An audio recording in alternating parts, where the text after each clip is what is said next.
Thank you, member. Recognizing member for Coquitlam-Mallardwell. Thank you, Mr. Speaker.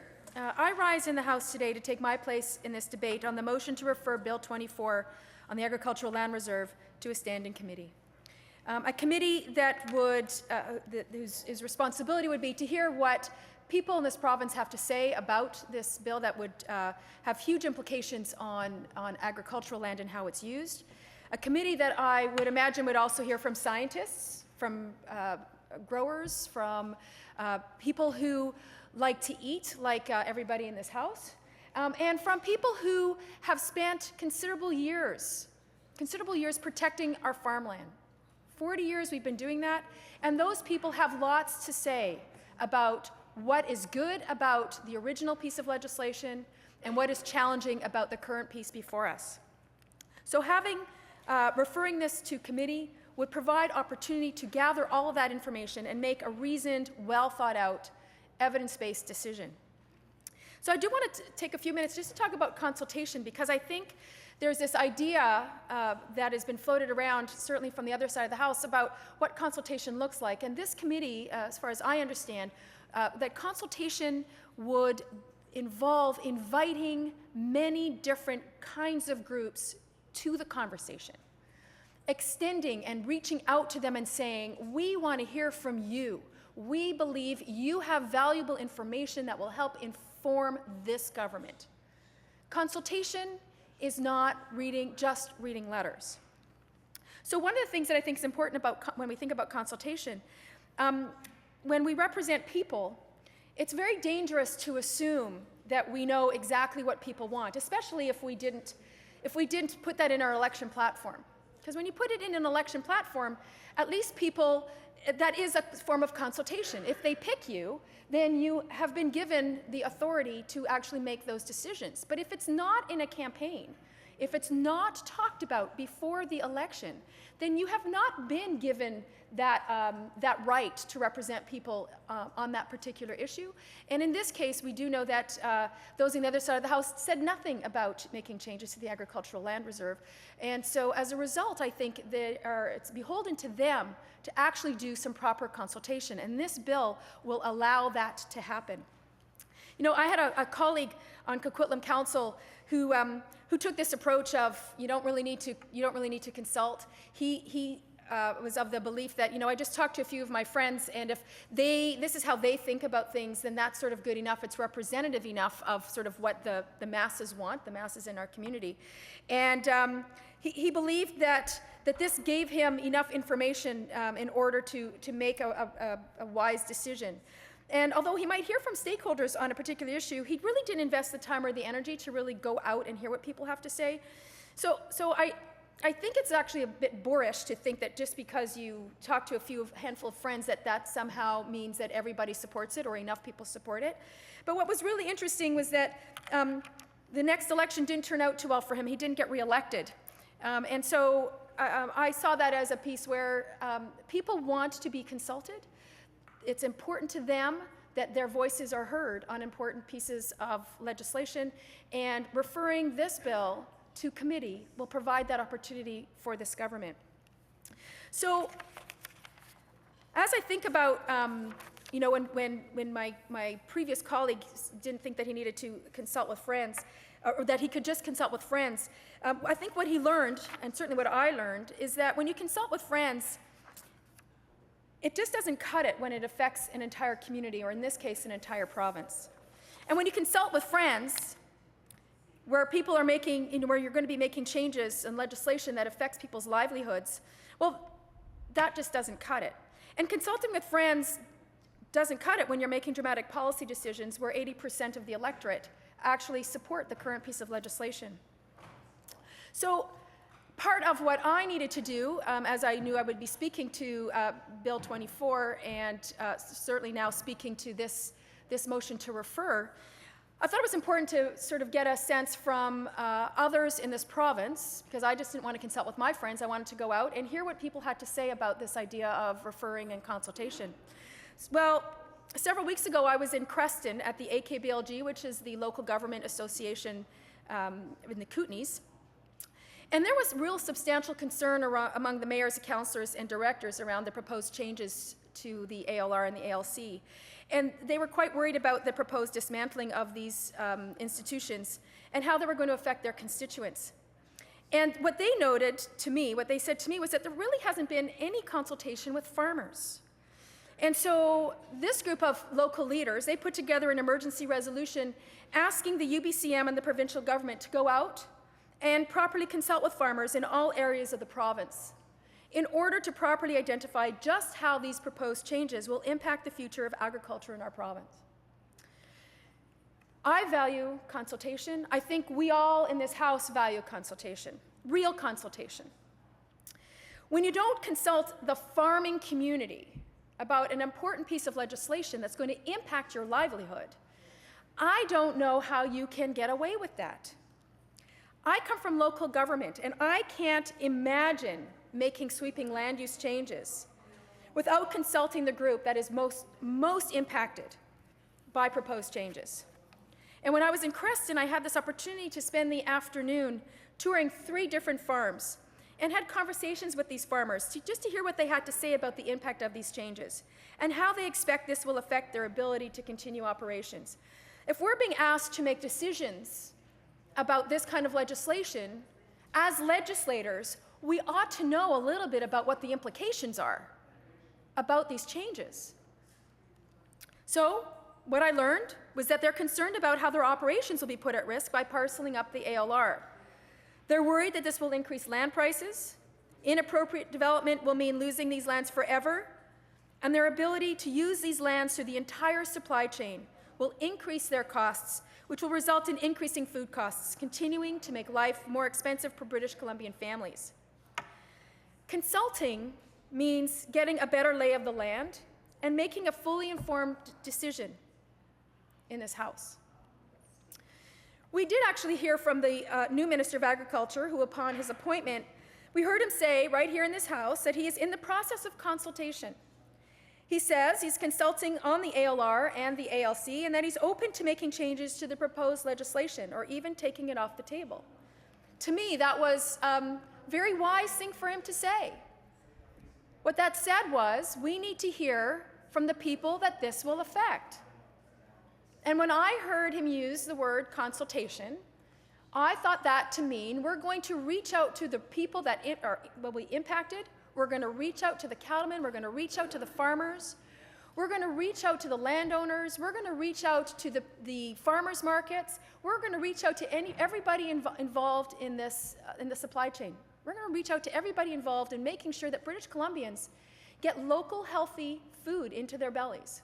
We're going to find out from all of these people, these experts, we're going to find out how this proposed legislation will impact on their ability to work and to feed us. So this mention of consultation was really quite worthy. And I really expected really great things to come out of that. But it was short-lived, as we heard within a matter of days from the minister responsible for the bill, where there was no consultation on the main stakeholders, the minister for the core review. He said that he had absolutely no interest in consultation. In fact, when the bill was introduced back in March, the minister said, and I quote, "I know that we could have done a better job of consultations, and I take my mea culpa," end quote. Really? Could have done a better job of consultations? Well, here it is, plain black and white. We now have a motion put before this House. Here is the opportunity to take care of those consultations. If you didn't do a good job, all right, we'll forgive you. We'll move on. We're going to bring forward a motion to refer this to a committee where you can actually do a job of consultation, where you can actually get that information that we need, where you can do the right thing. I support this motion because mea culpa doesn't cut it. But in the days after the new Minister of Agriculture suggested that consultation on this bill would be his first order of business, we learn that what he knows to be the right thing to do gets an override from the minister responsible for the core review. One minister says one thing, another minister says the opposite. Not only is this crazy-making, but it's really disrespectful of those who have vital information about the implications of this problematic bill. And denying this motion, voting against it, is a vote to say that you don't care what British Columbians have to say about this bill. Voting against this motion says that you don't care to consult with scientists. If you don't care to consult with major stakeholders like farmers and ranchers, then just vote no. Vote no says you really just don't care to hear from anybody else. You've made up your mind.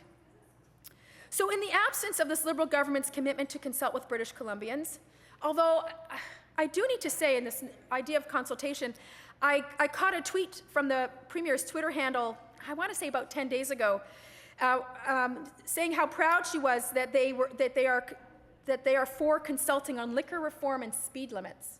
And I thought, yeah, it's great, but too bad not interested in consulting on something that is as important as land use and the agricultural land, it seems like isn't worthy of consultation. So here's an opportunity. We have a refer motion before us that says to the electorate that what you think matters. This is an opportunity for this government to actually look good. This motion is about taking the time to do a proper consultation. Given that consultation wasn't done in order to even bring this bill forward, which I think is where things went sideways, I think consultation should have been done first. In fact, when I think about it, it should have been in the campaign that the Liberals ran a year ago. That's really where it really belonged. But at a minimum, there should have been at least some sort of consultation before it was brought before this House. I think right now it's important that we hear from a number of stakeholders and citizens. And so I have been hearing a bit from citizens who've been writing to me, and I'd like to share a little bit about that. So as a critic for local government, I did have the opportunity to attend a number of local government area association conferences this past spring. I went to the Association of Kootenay Boundary Local Government Conference, the Association of Vancouver Island Central Coast Communities, the Lower Mainland Local Government Association as well. And I went to the AKBLG, or I mentioned that one. I went to the one in Penticton. Sorry about that, Honourable Speaker. So each of these passed their own resolutions asking for consultation. The AKBLG, the Association of Kootenay and Boundary Local Governments, they encompass 3 regional districts entirely and a part of a 4th and 5th that includes 23 electoral areas and 27 municipalities. In April of this past year, they had a resolution requesting that the provincial government undertake consultation with the public, local governments, the Union of BC Municipalities and affected parties on the proposed 2-zone approach to the ALR, and that Bill 24 not be brought into force until such consultation is complete. So here we have, from the Minister of Core Review, these are his people. And his people are saying, we want you to consult. Well, here is a referral motion right before this very House, right before this government. It's an opportunity for them to do the right thing.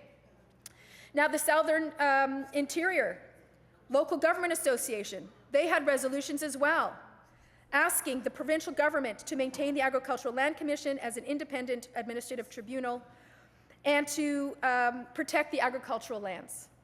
Another opportunity to consult with this group of local leaders. The LMLGA, they passed a bill, they passed a resolution, asked to send the letter to the Minister of Agriculture, the Minister of Community, Sport and Cultural Development, and the Premier, with copies to all BC local governments and the Union of BC Municipalities, requesting that the provincial governments, the Union of BC Municipalities, and affected parties on the proposed 2-zone approach to the ALR, and that Bill 24 not be brought into force until such consultation is complete, and that the results of the consultation be made public. So here we have local governments throughout the Lower Mainland, and this was supported unanimously. These are leaders. These are people who represent a whole other body, our local governments. And they are saying that there needs to be consultation. Here we have before the House a motion to refer, saying here's the opportunity to do just that. Now, I also have from local governments themselves, they went directly to the UBCM and directly to government asking for proper consultation. The District of North Vancouver requested that the minister responsible for Core Review and the Minister of Agriculture asking that they have a process in place to support the objectives regarding the region's supply of agricultural land and agricultural viability, and what's most important here, ensure meaningful consultation opportunities with municipalities and the Regional District of Metro Vancouver, the Union of BC Municipalities, and stakeholders.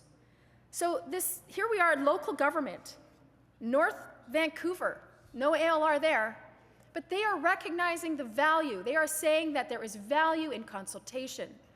Here we have this opportunity, this motion before us, and I urge the government, I urge all members of this House to recognize this important piece of making decisions.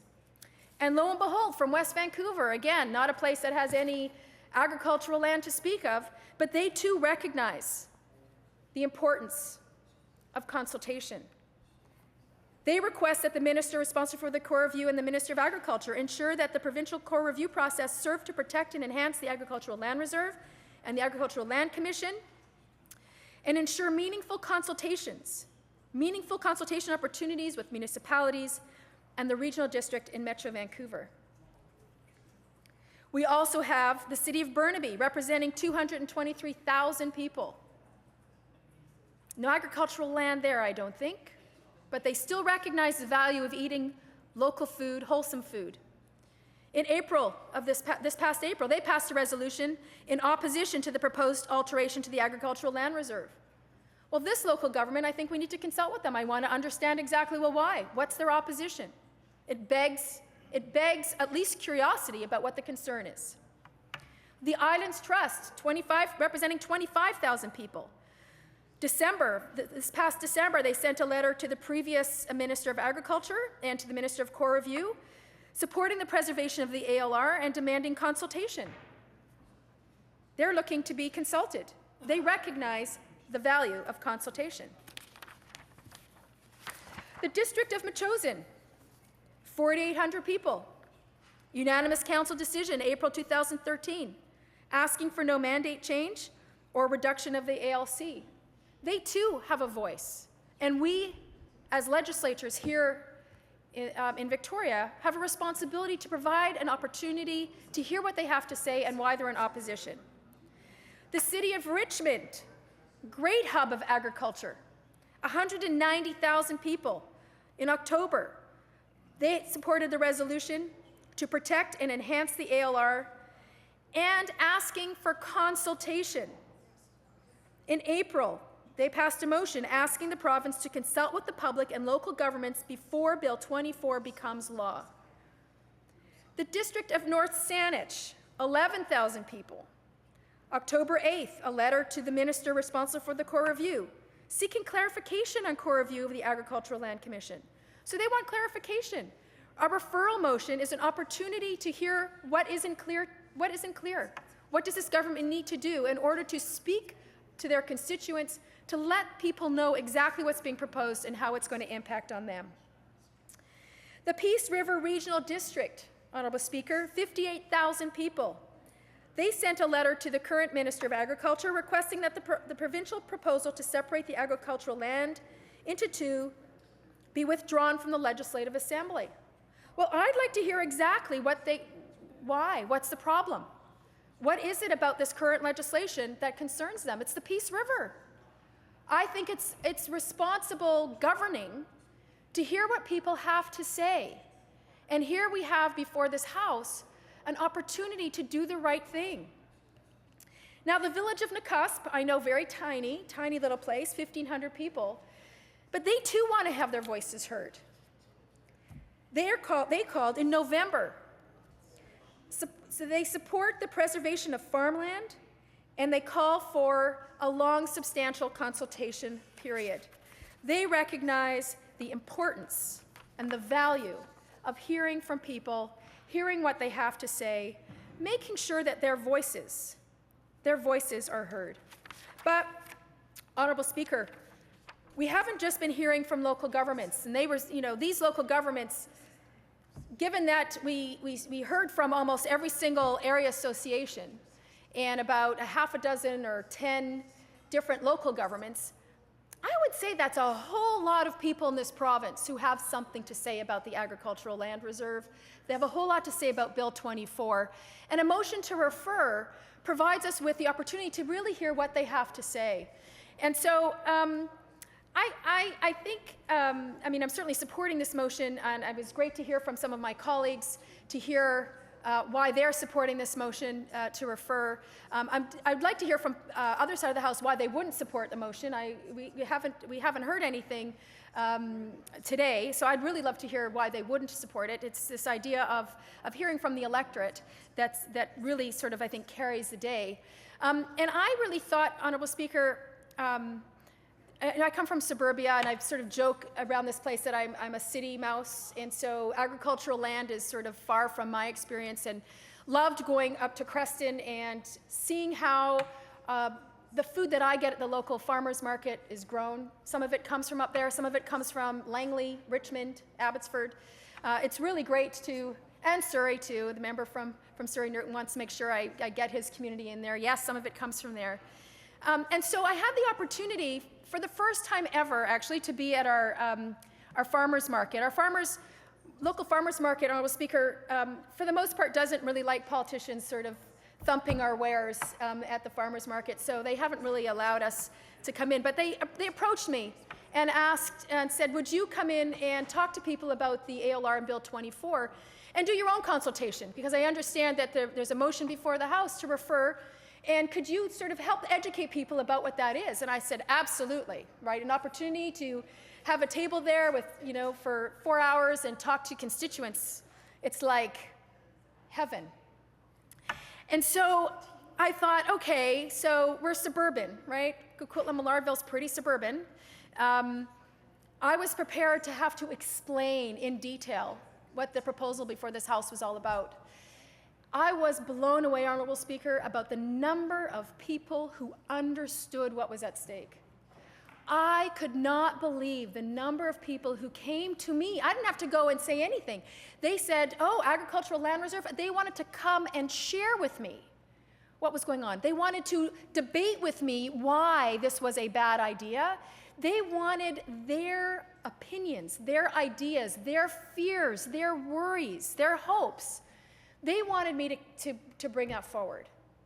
I could not believe that all these people in suburbia understood really well where their food came from. I was actually thrilled. It made my job easier. And it was a real opportunity to have some real good discussion about what they expect from their government. And as I talked with them about what was going on and what the challenges were that I saw about Bill 24, and I would say to them, well, right now, when I go back into the House this last week of May, what we will be debating is a motion to refer. And what I heard from people was they said, good. Consultation is good. Hearing from people is good. Go more slowly. If you need to tweak the ALR, you need to tweak the ALC, that's fine, but do it in a way that people understand what you're doing. They were saying we didn't know anything about this before the election. We knew nothing about it. And now all of a sudden we're debating this piece of legislation that people have come to love and value for 40 years. Almost two generations of people have lived life in this province with protected farmland. And now they're saying, now it looks like it's at risk. I want to make sure I understand it. Well, here's the opportunity. Referring this to committee, Honourable Speaker, means that it will go all over the province. There will be opportunities to hear from many throughout the province. Hear what their concerns are, what their fears are. And if the government is saying this is a good bill, they can explain to people, this is how we're going to allay your fears. This is how we're going to protect farmland.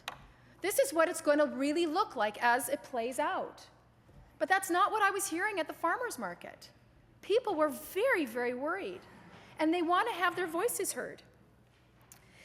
So I just like some of my other colleagues have been reading out, I've been receiving emails, as I'm sure everybody who's sitting here in this House has been receiving emails, calling for some consultation, asking for this government to refer this bill before us to committee. So I'll read just a couple of them because I think it's worthwhile getting them on the record. Just want to find the right ones. Dear Madam Sir, I don't recall this issue of removing or swapping out farmland ever being something discussed during the last election. You have no legal right to make such sweeping changes to the farm industry or heritage that we as British Columbians are proud of. The leader of this province, from whatever political stripe, must show initiative and imagination moving forward when it comes to our food. We need to become more self-sustainable and stop relying so heavily on other countries for our fruits and vegetables. This is from Peggy Padden from Summerlin. So she recognizes that there was nothing said before the election. There was no social license to actually act on any of this. Here's the government's opportunity to act with social license. By referring this motion, there's a real opportunity to do some meaningful consultation that would actually permit this government to act according to what the electorate actually says it wants. So here's another one. Food security is becoming more of an issue for many as transportation costs continue to rise and climate change brings drought to prime growing areas such as California, as the member from Skeena had alluded to earlier in the day. As such, agricultural land in this great province needs more protection, not more development. Once land has been developed, it will forever be unavailable for us to use for growing food or raising stock. I appeal to you to rethink Bill 24. Thank you. Clayton Bussey, Kamloops.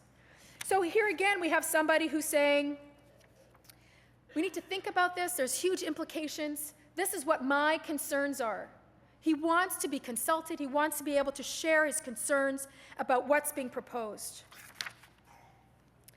I have another one here. This is from Connie Lloyd in Prince George. And Connie says, this bill will effectively make it impossible for young people who are interested in farming and providing food to be able to afford any land at all to do it on. If this passes, it will be a clear indication of who's running the province, and it certainly is not the people on whom these decisions impact. Nope, it's only for the benefit of big business. So Connie wants to know. She wants to know, how is this going to help the farmers? Consultations with farmers would certainly go a long way to helping Connie understand what this piece of legislation will mean for her and for her family. This bill, referring this bill to a committee, going out and consulting province-wide, would mean that we would absolutely have the information that we need in order to make a good decision as legislators. Here's another one from Roger Ricker of Vancouver Falls Creek. And you notice, Honourable Speaker, I'm turning the page here because I have dozens and dozens of these. So I'm just picking out some of the more interesting ones. They're all interesting, but there's some that are just more salient, I suppose. So Roger Ricker from Vancouver Falls Creek says, the ability to plant, cultivate, and produce food is critical to any area populated by humans. Food produced locally is essential and must be sustained. There is no excuse for imposing industrial enterprises on arable land over the need and rights to produce foodstuffs that ensure our healthy survival. So that, to me, Honourable Speaker, says that these people, even in urban areas like Vancouver Falls Creek, they're paying really close attention to where their food comes from. They want to know and they want to be consulted. So what these letters tell me is that this government does not have the right to act on this proposal just yet. They have not done their due diligence. They've misled the electorate before the election, and they have to refer Bill 24 to a committee. The motion is to refer to the Select Standing Committee on Finance and Government Services, but I'm sure if they decided to do a Select Standing Committee on Agriculture, we could find a way to make that work. I'm sure my colleagues on this side of the House would actually think that that would be a grand idea. At the end of the day, Honourable Speaker, the members of this House need to be satisfied that this government has done its due diligence. It's taken the time to check in with stakeholders and the citizens of this province, given that the proposed changes can have detrimental impact on this critical asset, our farmland throughout the province. And that's why I'm supporting this motion to refer. Thank you, Honourable Speaker.